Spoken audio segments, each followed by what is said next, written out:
दोस्तों, किसी के भी मन की बातें जानने के लिए 3 तरीके होते हैं, लेकिन इन तीनों तरीकों को समझना अति आवश्यक है। यदि आप इन तीनों तरीकों को समझ लेते हैं, तो आप किसी के भी मन की बातें बड़ी ही आसानी से जान सकते हैं, समझ सकते हैं। तो चलिए, इसे एक बुद्ध कहानी के माध्यम से समझते हैं कि किस तरह से आप दूसरों की मन की बातें जान सकते हैं, समझ सकते हैं। बहुत समय पहले की बात है, एक छोटा सा गांव था। उस गांव में 2 भाई रहा करते थे।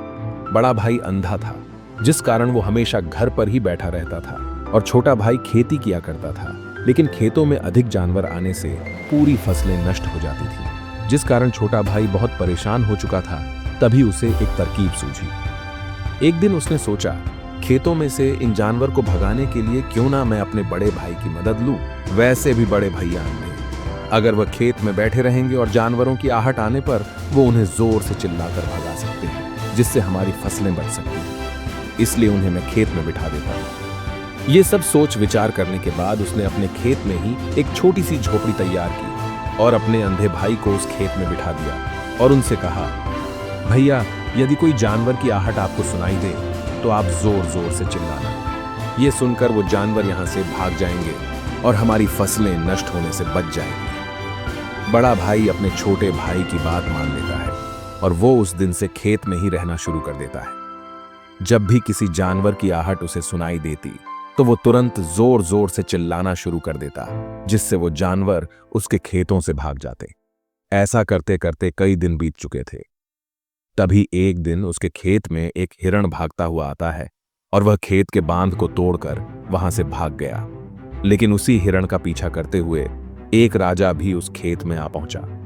तभी राजा की नजर उस अंधे भाई पर पड़ती है। राजा उस व्यक्ति से कहता है, देखो, मैं यहां पर एक जानवर का पीछा करते हुए आया हूं।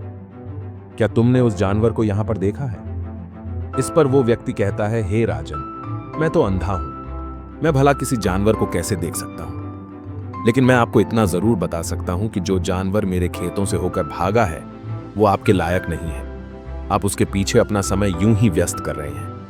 राजा उस अंधे व्यक्ति की बात सुनकर बड़ा अचरज में पड़ गया। वो ये सोचने लगा कि आखिर ये तो अंधा है, फिर इसे कैसे पता कि जिस हिरण को मैं तलाश रहा हूं वह हिरण मेरे लायक है ही नहीं। ये अंधा व्यक्ति मुझे कैसे बता सकता है? तभी राजा उस अंधे व्यक्ति से कहता है, कहीं तुम मुझसे झूठ तो नहीं कह रहे? एक तरफ तुम ये कहते हो कि तुम अंधे हो और दूसरी तरफ तुम ये भी कह रहे हो कि जो जानवर यहां से भागा है वो मेरे लायक नहीं है।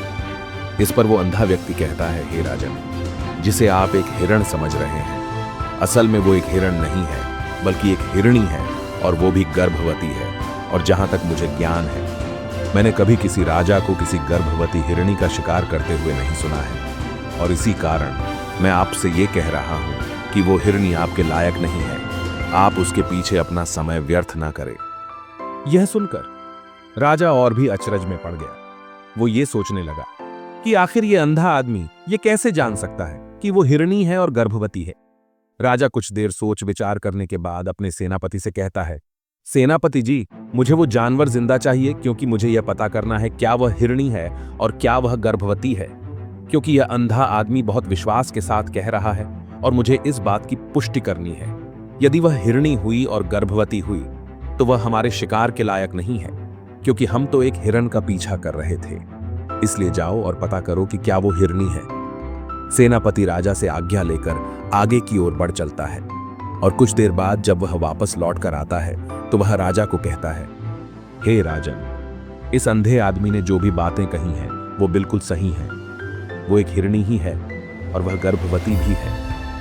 यह सुनकर राजा आश्चर्यचकित रह गया। उसे समझ नहीं आ रहा था कि आखिर अंधा आदमी कैसे पता कर सकता है कि वह जानवर एक हिरणी है, और तो और वह गर्भवती है।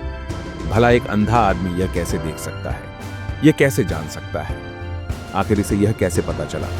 ऐसे कई सारे प्रश्न अब राजा के मन में उमड़ने लगे। अब राजा ने यह ठान लिया था कि मुझे इस बात की तह तक पहुंचना ही है कि आखिर यह अंधा आदमी कैसे जानता है कि वह जानवर एक हिरणी है। ये सोचकर राजा उस अंधे आदमी के पास जाता है और उस अंधे आदमी से कहता है, देखो, मैं ये तो नहीं जानता कि तुम सचमुच अंधे हो या नहीं, लेकिन मैं तुमसे एक बात जानने आया हूं। क्या तुम मेरे प्रश्न का सही सही जवाब दोगे? इस पर अंधा व्यक्ति कहता है, हे राजन, आप जो कुछ पूछना चाहते हैं मुझसे पूछ सकते हैं, मैं आपको बिल्कुल सच सच जवाब दूंगा। इस पर राजा कहता है, देखो, एक तो तुम कहते हो कि तुम अंधे हो और दूसरी तरफ तुमने यह बता दिया कि जिस जानवर का पीछा मैं कर रहा हूं वह एक हिरणी है, और तो और वह गर्भवती भी है। आखिर तुम्हें यह कैसे पता चला? तुम्हारे खेत में और भी तो जानवर आते होंगे, और भी तो जानवर यहां से गुजरते होंगे, फिर तुमने यह कैसे अंदाजा लगाया? तभी वह अंधा व्यक्ति राजा से कहता है, हे राजन, आप जिस हिरणी का पीछा कर रहे थे वही हिरणी जब मेरे खेत में आई, उसकी रफ्तार और उसके भागने की आहट से मुझे यह एहसास हो चुका था कि यह एक हिरणी है, और मेरे खेत की जो बांध है वह बहुत छोटी है, उसकी ऊंचाई ज्यादा नहीं है। यदि कोई हिरण होता तो उस बांध को बड़ी आसानी से लांघ जाता, लेकिन वह हिरणी इस बांध को तोड़कर भागी है, और यदि वह इस बांध को छलांग लगाकर पार करने का प्रयास करती तो इससे उसके बच्चे को खतरा होता, और इसी बात से मैंने यह पता लगा लिया कि वह गर्भवती है। इस कारण वह ज्यादा ऊंची छलांग न लगाकर मेरे खेत की बांध को तोड़ते हुए भाग गई। इस पर राजा के मन में एक और प्रश्न उठा। राजा ने कहा, किंतु तुम्हें कैसे पता चला कि वो एक हिरणी ही है, और भी तो कोई जानवर यहां पर आ सकते हैं? इस पर वो अंधा व्यक्ति कहता है, हे राजन, मैं पूरा दिन सुबह शाम यहीं पर बैठा रहता हूं, और मेरी सुनने की शक्ति बहुत तेज है। मैं ये बाफ जाता हूं कि कौन सा जानवर मेरे खेत में आया है, और उसी के आधार पर मैं जोर जोर से चिल्लाता हूं ताकि वो मेरे खेत से भाग जाए और मेरे खेत की फसलों को नष्ट न कर पाए। राजा उस अंधे आदमी का ये जवाब सुनकर पूरी तरह से संतुष्ट हो चुका था। वो मन ही मन ये सोच रहा था कि आदमी भले ही अंधा हो, लेकिन ये तो बड़ा ज्ञानी मालूम पड़ता है। इस आदमी से कुछ ना कुछ तो काम निकलवाना ही चाहिए। ये विचार लिए हुए राजा वहां से वापस अपने महल की ओर लौट जाता है। राजमहल पहुंचते ही राजा उस अंधे व्यक्ति से कहता है, आप तो बड़े ज्ञानी व्यक्ति हैं, आपको किसी भी बात का पता बड़ी आसानी से चल जाता है। आज मैंने आपको यहां पर इसलिए बुलाया है क्योंकि मैं आपसे यह जानना चाहता हूं कि मेरी पत्नी पतिव्रता है या नहीं। इस पर वो अंधा व्यक्ति कहता है, हे राजन, ये कैसा प्रश्न हुआ? इस पर राजा कहता है, मैंने आपसे बिल्कुल उचित प्रश्न किया है, मुझे इस प्रश्न का उत्तर दीजिए। इस पर वो अंधा व्यक्ति कहता है, हे राजन, ये सारी बातें जाने दीजिए। आपकी शादी को इतने साल बीत चुके हैं, और अब आप ये बात क्यों जानना चाहते हैं? आपके मन में ऐसे प्रश्न क्यों उठ रहे हैं? इस पर राजा जिद करते हुए कहता है, देखिए, आपको मुझे इस प्रश्न का उत्तर तो देना ही होगा। यदि आप मुझे इस प्रश्न का उत्तर नहीं देंगे तो मैं आपको मृत्युदंड दे दूंगा। राजा के मुख से यह बात सुनकर वो अंधा व्यक्ति कहता है, हे राजन, यदि आप इस प्रश्न का उत्तर चाहते हैं तो उसके लिए आपको मेरा एक काम करना होगा। राजा कहता है, बोलो, मुझे क्या काम करना होगा? इस पर व्यक्ति कहता है, इसके लिए आपकी पत्नी को मेरे साथ कमरे में अकेले छोड़ना होगा। उस अंधे व्यक्ति की यह बात सुनकर राजा पहले तो क्रोधित हो जाता है, लेकिन फिर कुछ सोच विचार करने के बाद वह उस व्यक्ति की बात मान लेता है और अपने सेनापति को आदेश देता है, सेनापति जी, इस व्यक्ति को और मेरी पत्नी को एक कमरे में कुछ देर के लिए अकेला छोड़ दें। सेनापति बिल्कुल वैसा ही करता है। अब राजा की पत्नी और अंधा आदमी एक कमरे में बंद हो चुके होते हैं। तभी वो अंधा आदमी राजा की पत्नी से कहता है, मुझे आपको छूना है। इस बात पर रानी अत्यधिक क्रोधित हो जाती है और उस अंधे आदमी को वो पकड़ पकड़ कर पीटने लगती है, कभी हाथों से तो कभी लातों से तो कभी पटक पटक कर। इस तरह से उन्होंने उस अंधे आदमी की खूब पिटाई की। उसके बाद किसी तरह से वह अंधा आदमी अपनी जान बचाकर वहां से भाग निकलता है और वह राजा के पास पहुंचता है और वह राजा से कहता है, हे राजन, आपकी पत्नी पतिव्रता नहीं है। यह बात सुनकर राजा अत्यधिक क्रोधित हो उठता है और राजा अपनी तलवार निकालकर सीधा अपनी पत्नी की ओर जाता है और क्रोधित होकर वह अपनी रानी से कहता है, रानी जी, आज मैं जो भी सवाल आपसे करने वाला हूं उसका मुझे सच सच जवाब दीजिएगा, और यदि आपने एक शब्द भी झूठ कहा तो मैं आपका अभी के अभी सर धड़ से अलग कर दूंगा। तभी आगे वह राजा कहता है, मुझे बताइए, क्या आप पतिव्रता हैं या नहीं? इस पर रानी कहती है, हे राजन, आप भले ही मुझे जान से मरवा दीजिए, लेकिन मैं पतिव्रता नहीं हूं। राजा यह बात सुनकर बहुत खुश हुआ, क्योंकि उस अंधे आदमी ने जो भी कहा था वह बिल्कुल सच था। यह बात सुनकर तुरंत ही राजा उस आदमी के पास पहुंचता है और आकर उस अंधे आदमी से कहता है, तुम्हें कैसे पता चला कि मेरी पत्नी पतिव्रता नहीं है? इस पर वह अंधा आदमी कहता है, हे राजन, बड़ी सीधी सी बात है, मैंने तो आपकी पत्नी से बस इतना ही कहा था कि मुझे आपको छूना है, और इस बात पर वह इतना क्रोधित हो उठी कि उन्होंने गुस्से में आकर मुझे लात घूंसों से पीटना शुरू कर दिया। और भला कोई औरत किसी और मर्द को कैसे छू सकती है, लेकिन उन्होंने न आव देखा न ताव, बस लात घूंसे मुझ पर बरसाने शुरू कर दिए। वह भी तो एक छूना ही हुआ, और एक पतिव्रता नारी कभी भी पराये मर्द को नहीं छूती। जब मैंने उसे छूने के लिए कहा था तो वह उस वक्त मुझे मना कर सकती थी, लेकिन उन्होंने तो मुझे पीटना शुरू कर दिया और देखते ही देखते उन्होंने मेरे पूरे शरीर को छू लिया। अब आप ही बताइए, ऐसी स्त्री भला पतिव्रता कैसे हो सकती है? इस पर राजा कहता है, तुम तो बड़े ज्ञानी मालूम पड़ते हो। अच्छा ठीक है, चलो तुम मेरे एक प्रश्न का और जवाब दो। यदि तुमने मुझे इस प्रश्न का सही सही जवाब दे दिया तो मैं तुम्हें यहां से जाने दूंगा। आगे राजा उस अंधे आदमी से कहता है कि तुम मुझे यह बताओ, क्या मैं सच में अपने पिताजी का ही बेटा हूं या फिर किसी और का? इस पर वह अंधा भी कहता है, हे राजन, इस बात से आपका क्या लेना देना? आप किसी की भी औलाद हो, आखिर आप हैं तो इस राज्य के राजा, इसलिए इस प्रश्न को जाने दीजिए। लेकिन राजा कहता है, नहीं नहीं, मुझे इस प्रश्न का सही सही जवाब चाहिए, अन्यथा यह प्रश्न मुझे हमेशा परेशान करता रहेगा। इसलिए मैं इसका सही सही जवाब जानना चाहता हूं। यदि तुम इसका सही सही जवाब दे देते हो तो तुम यहां से जा सकते हो, मैं तुम्हें नहीं रोकूंगा। इस पर वह अंधा आदमी कहता है, हे राजन, इसके लिए तो मुझे आपके मां के पास भी जाने की कोई आवश्यकता नहीं है। मैं आपको अभी अभी यह बता सकता हूं कि आप किसकी औलाद हैं, लेकिन उससे पहले मैं चाहता हूं कि आप मुझसे एक वादा करें कि आप मुझ पर क्रोध नहीं करेंगे। राजन ने कहा, मैं तुमसे वादा करता हूं, मैं तुम पर क्रोध नहीं करूंगा। इसके बाद वह अंधा आदमी राजा से कहता है, हे राजन, आप हैं तो अपने ही पिता के पुत्र, लेकिन आप पर एक कंजूस सेठ की छाया पड़ी हुई है। यह सुन राजा बहुत क्रोधित हो उठा और वह तुरंत तलवार निकालकर अपनी मां के पास जा पहुंचा। वह वहां पर पहुंचने के बाद अपनी मां से कहता है, मां, मुझे सच सच बताइए, क्या मैं अपने ही पिता का पुत्र हूं या नहीं? यदि आपने मुझे सही सही नहीं बताया तो वह यहीं पर अपने प्राण त्याग दूंगा। मुझे बताओ क्या सच है? इस पर उस राजा की मां कहती है, बेटा, तू है तो अपने ही पिता का पुत्र, लेकिन तुम्हारे ऊपर एक कंजूस सेठ की छाया पड़ी हुई है। जब मैं एक बार नहाने के बाद अपना मुंह आईने में देख रही थी, तभी उस कांच के पीछे मुझे एक कंजूस सेठ नजर आता है और उसी की छाया तुम पर पड़ चुकी है। यह सुन राजा बहुत खुश हो जाता है और वह तुरंत दौड़ा दौड़ा वापस उस अंधे आदमी के पास पहुंचता है और उस अंधे आदमी से कहता है, तुम्हें यह कैसे पता चला कि मुझ पर एक कंजूस सेठ की छाया पड़ी हुई है? इस पर वह आदमी कहता है, हे राजन, आपने मुझसे कई सारे सवाल पूछे जिनका जवाब मैंने आपको सही सही दिया है।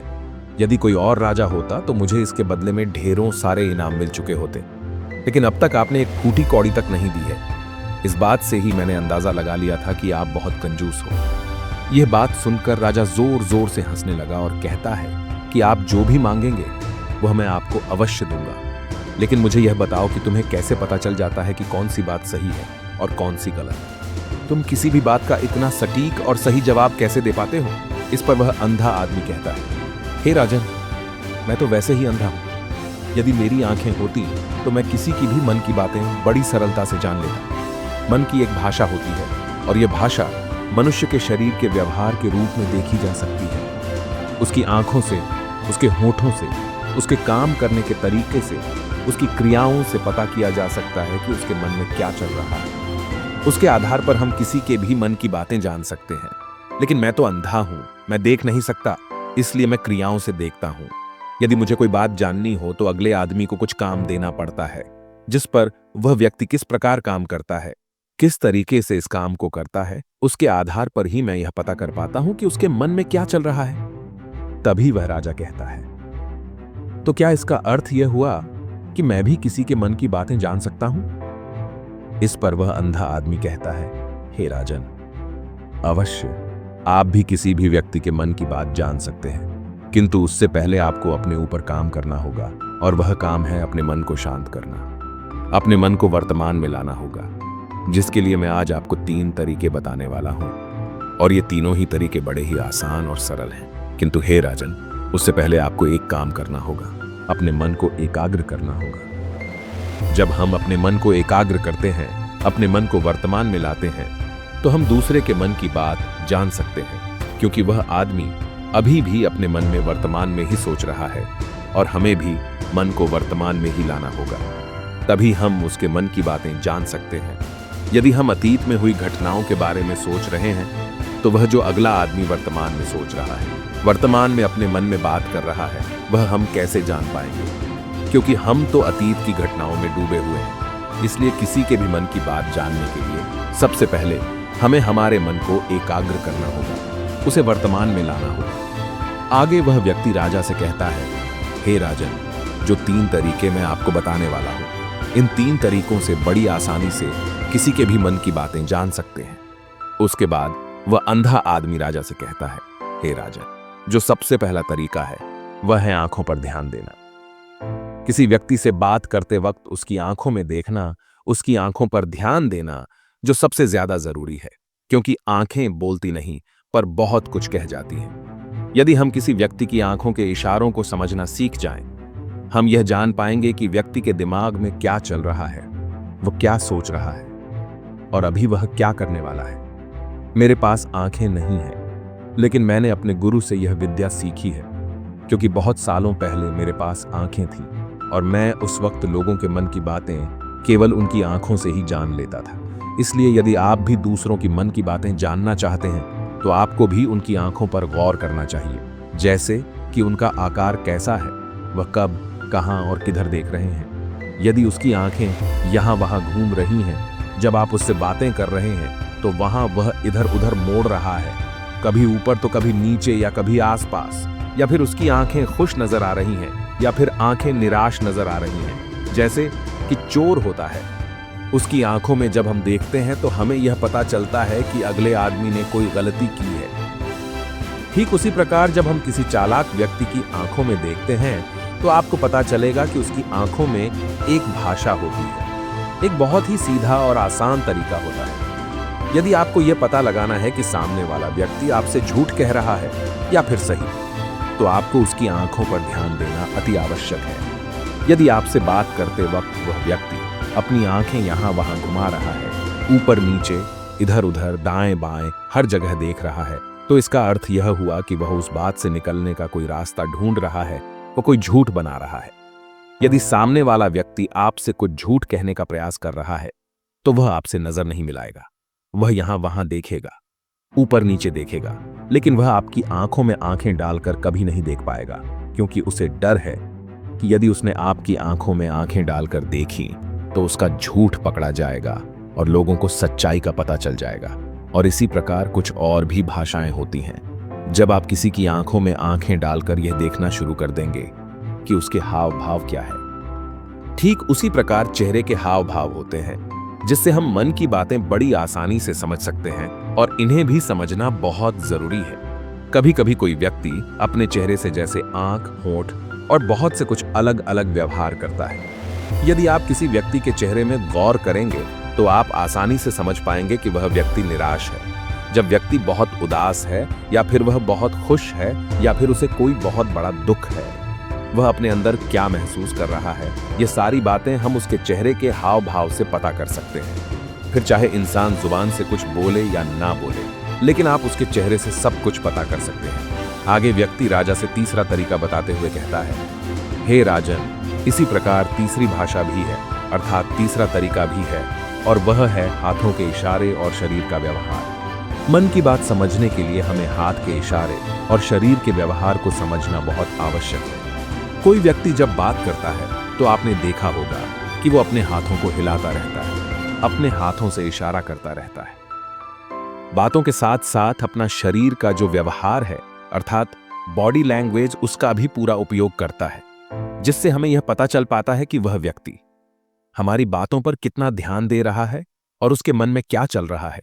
शरीर के व्यवहार को देखने के लिए उसके हाथ मटकाने, शरीर मटकाने और चेहरे पर बार बार हाथ लाने, हाथों का एक दूसरे से मसलना, ऐसी बहुत सी क्रियाएं होती हैं, उस पर हमें ध्यान देना अति आवश्यक है। मन की बात को समझने के लिए हमें शरीर के व्यवहार को भी समझना पड़ता है।